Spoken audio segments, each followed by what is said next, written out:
Assim diz o Senhor dos Exércitos: Eu me recordei do que fez Amaleque a Israel, como se lhe opôs no caminho quando subia do Egito.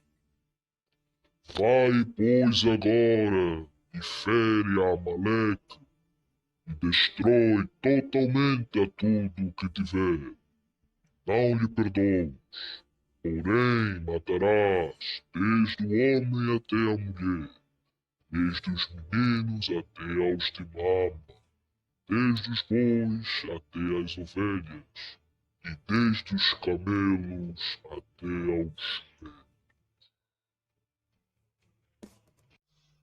Isso mesmo, pessoal. Nós vamos conhecer hoje 5 passagens onde Deus simplesmente, com o seu amor, com a sua bondade, com o seu senso moral altíssimo, decide então mandar matar bebês e crianças. Por que motivo? Isso já nós saberemos depois da nossa vinheta. E não se esqueçam, pessoal, de se inscrever no meu canal Despertar do Sono com Ulisses Caribe. Já estamos aí.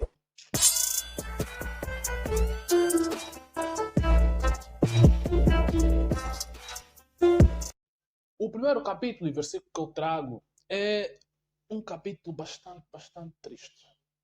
Sério, bastante triste. Onde um Deus de todo amor, todo bondoso, o legislador do que é certo e do que é errado, segundo a Bíblia. Neste caso, estou a me referir de 1 Samuel 15, de versículo 1 até versículo 3. Nós vamos ler a passagem. Por quê? Porque temos que ler. Tenho aqui a Bíblia comigo e eu vou ler. E vocês acompanhem comigo. Então disse Samuel a Saul: Enviou-me o Senhor a ungir-te rei sobre o seu povo, sobre Israel. Ouve, pois, agora a voz das palavras do Senhor.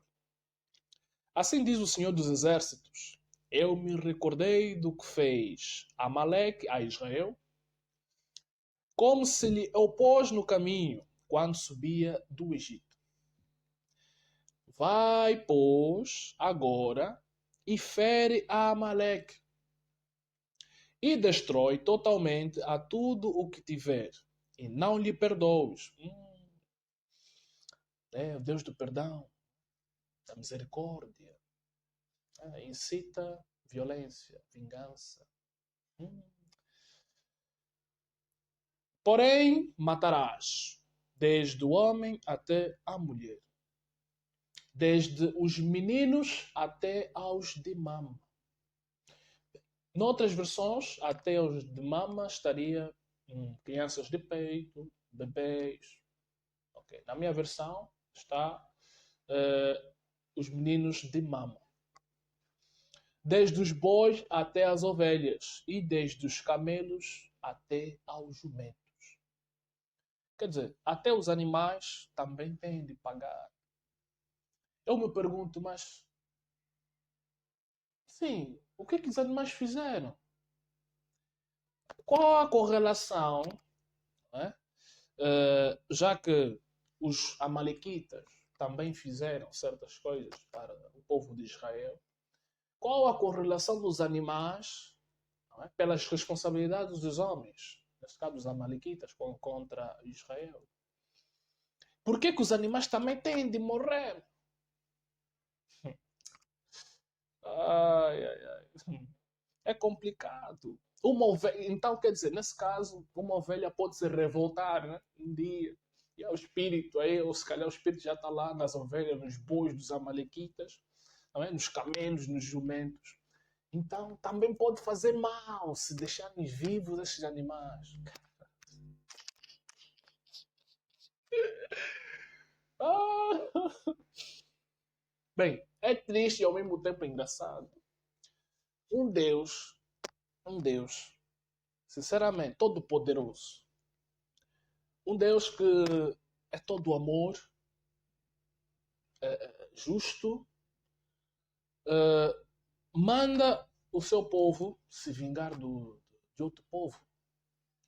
Manda pagar pela mesma moeda. Mas nós vamos ver que Jesus, no Novo Testamento, Jesus vai dizer: amai os vossos inimigos, bem dizer aos que vos maldizem. Não é? Quer dizer, tudo aquilo que o teu inimigo te fizer de errado, não é? Tu tens que estar na paz, tens que estar na paz, resolver as coisas na paz, orar por ele e mais algumas coisas. Não é? Jesus mostra algumas ideias partindo do pressuposto de que o teu inimigo, não é? Deve ser, acima de tudo, um amigo em termos de reações, não é? Em termos de não podermos darmos a mesma moeda, não é? Daquilo que o nosso inimigo nos fez. Então, Jesus está em contradição com as ações de Deus. Como é que nós resolvemos este paradoxo entre um filho e um pai? Uma das outras passagens que eu trago sobre a matança de crianças é o acontecimento com o profeta Eliseu. Acho que muitas pessoas conhecem, não é? Quem é o profeta Eliseu, quem foi, o que ele fez, mas se esquecem de ler certas passagens onde o profeta Eliseu, com o amor de Deus, amou crianças. Isso nós vamos ver agora.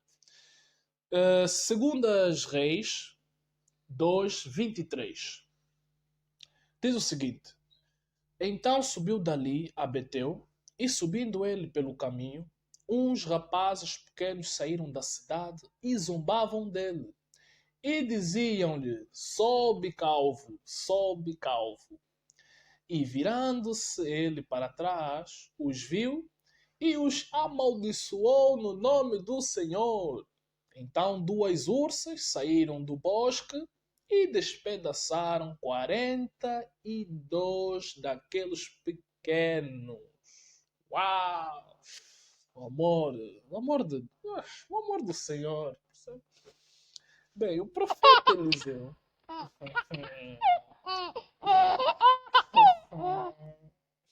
Mas qual é o problema de ter careca? Qual é o problema de ter careca, de ser calvo? Qual é o problema? Ainda para um servo de Deus, que tem ao lado dele o legislador moral do certo e do errado, por uma questão de zombaria ou estiga de meninos,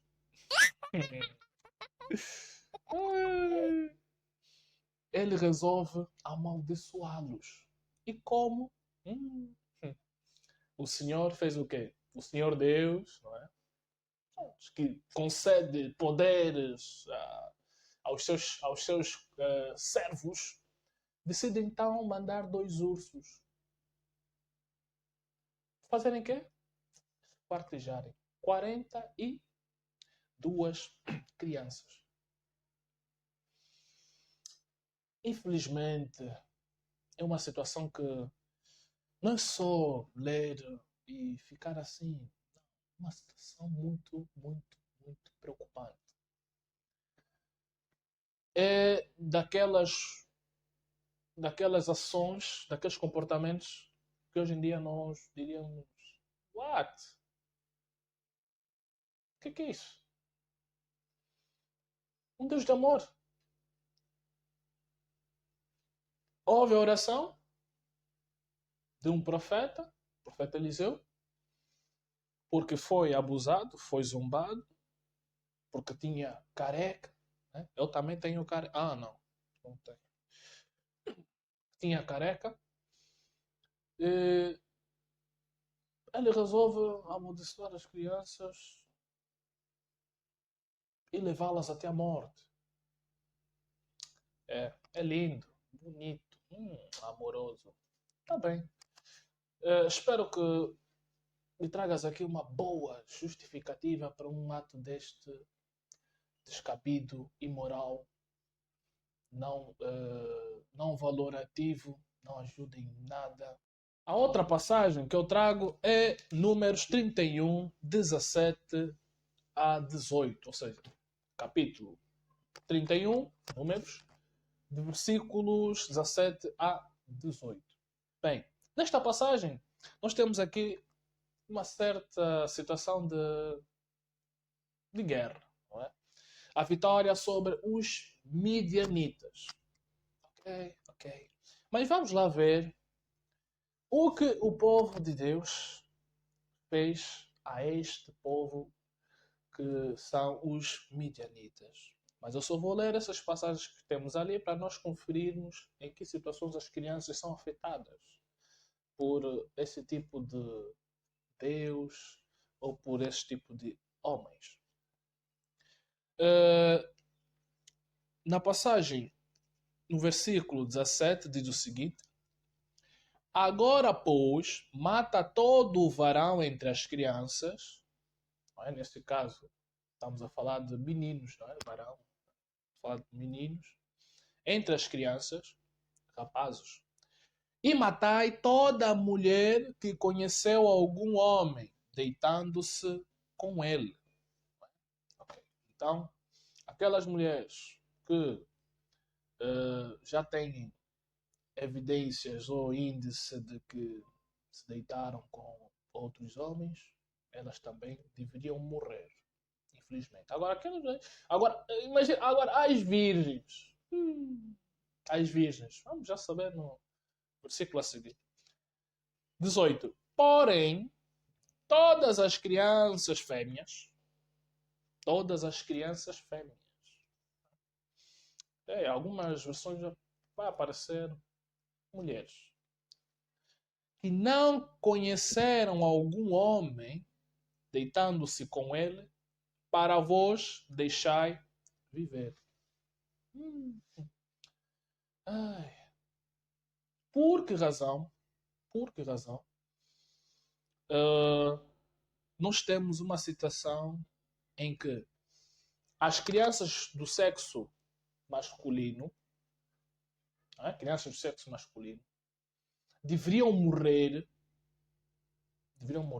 mas só as do sexo feminino deveriam viver. Atenção, só aquelas que não conheceram nenhum homem que deveriam viver, aquelas crianças. E seriam entregues a quem? Seriam entregues ou deixariam para os soldados. Quer dizer que essas crianças ficariam com os soldados. O que é que um Deus daria uma ordem destas para Moisés, sendo ele amoroso? O que é que os meninos ou as crianças do sexo masculino têm a ver com as responsabilidades dos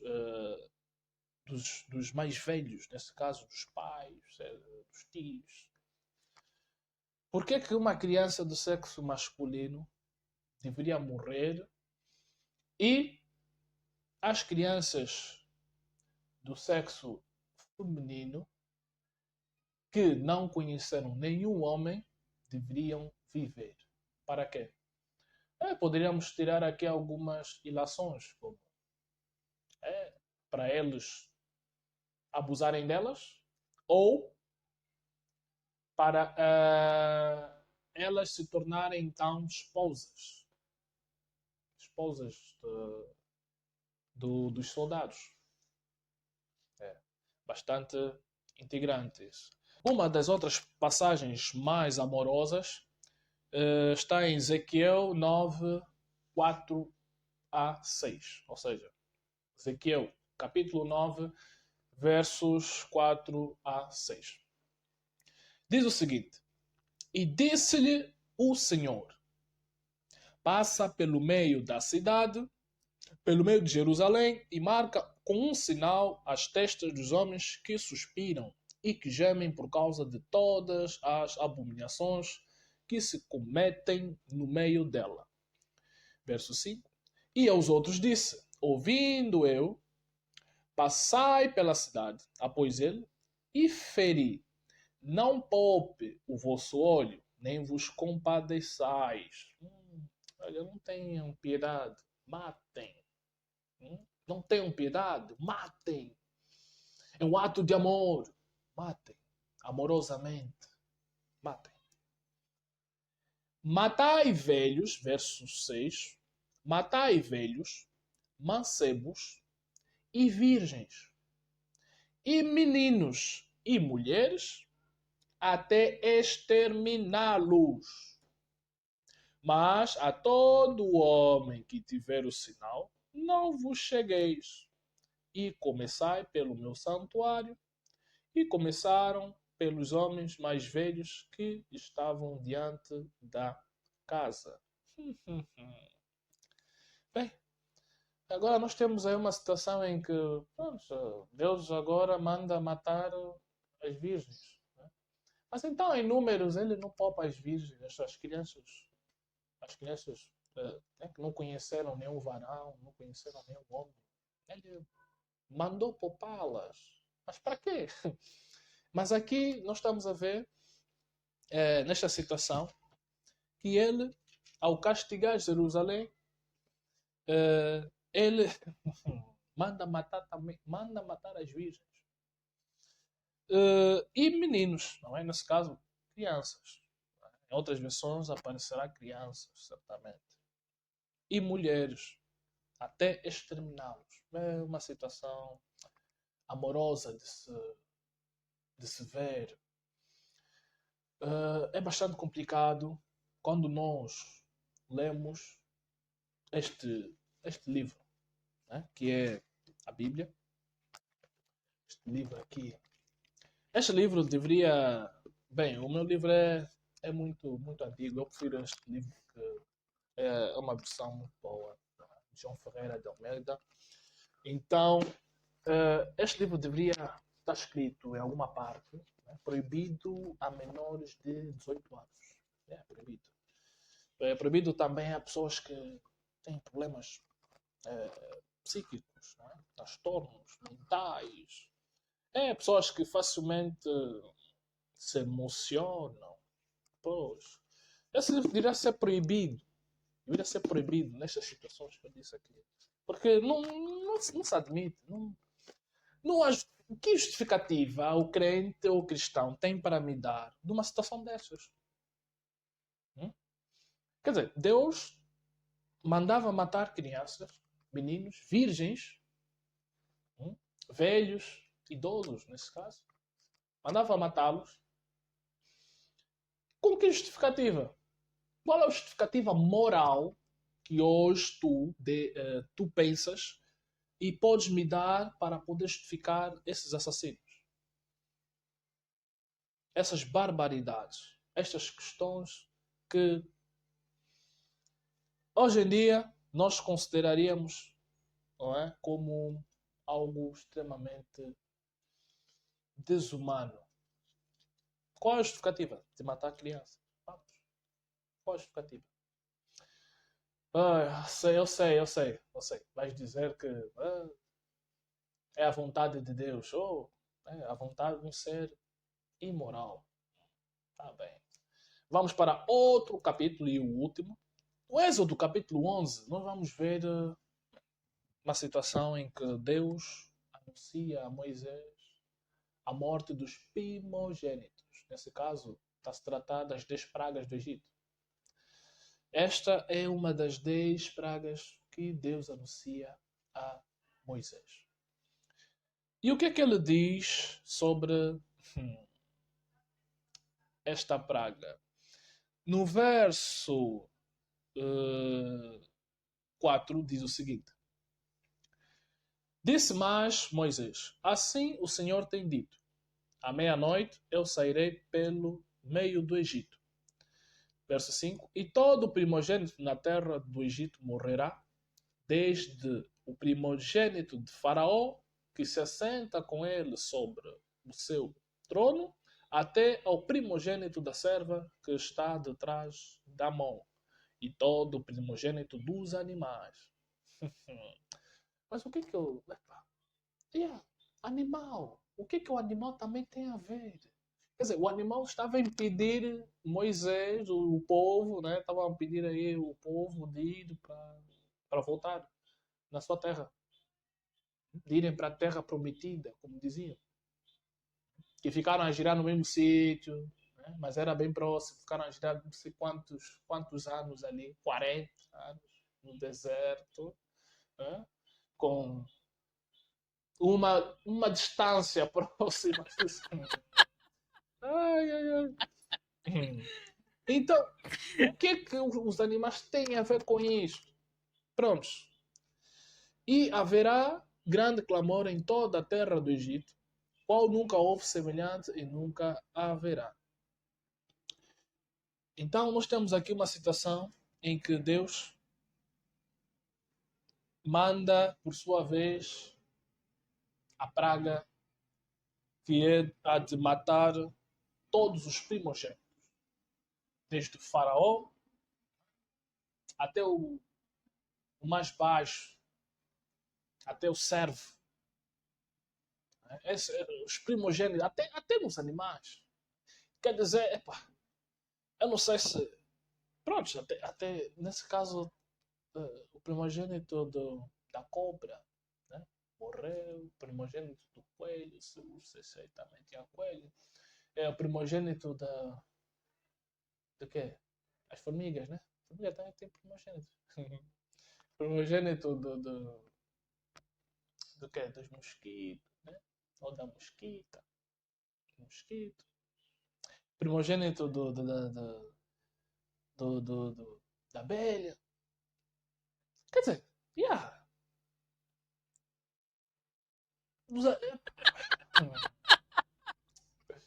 Complicado, muito complicado. Então nós vemos ali uma crueldade desse Deus face às crianças. E porque depois vocês podem dizer, não, o faraó não queria deixar o povo sair, por isso se justifica que Deus tenha mandado essa praga de matar primogênitos. Mas não, o faraó não fez isso por sua espontânea vontade, porque no verso 10 do capítulo 11 diz o seguinte: E Moisés e Arão fizeram todas essas maravilhas diante de Faraó.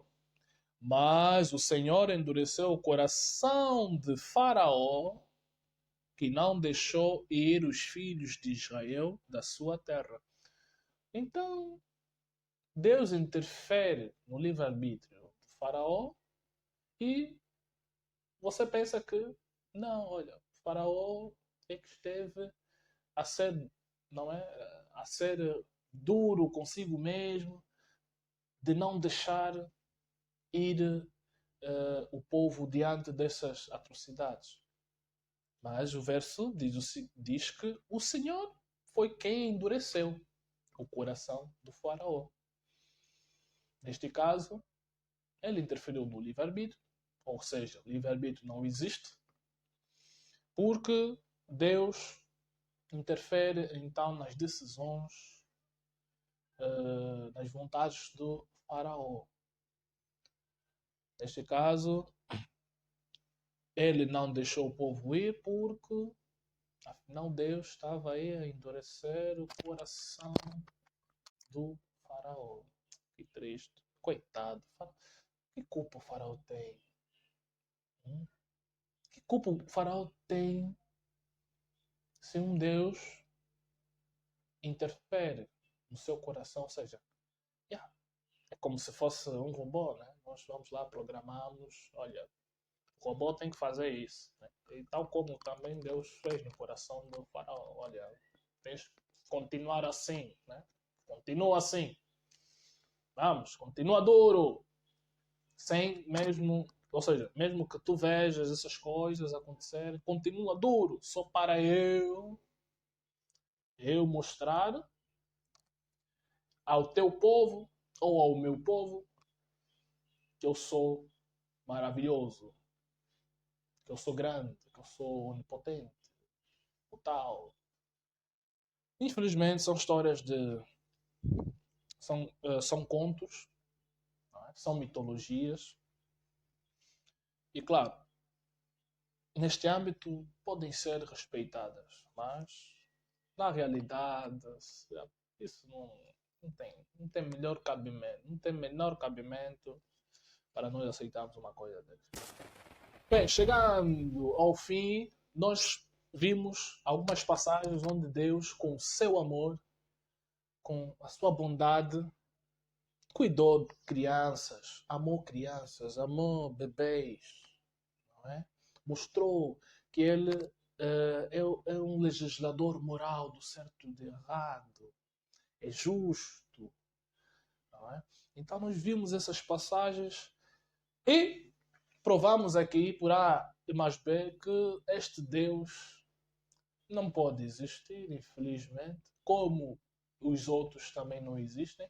Este Deus não pode existir pura e simplesmente por uma questão de contradição com os seus atributos, aquilo que nós observamos nas ações que ele realiza e naquilo que lhe é atribuído como uma das suas qualidades ou dos seus atributos homens, que é ser todo amor, todo bondoso, todo justo e, acima de tudo, onisciente.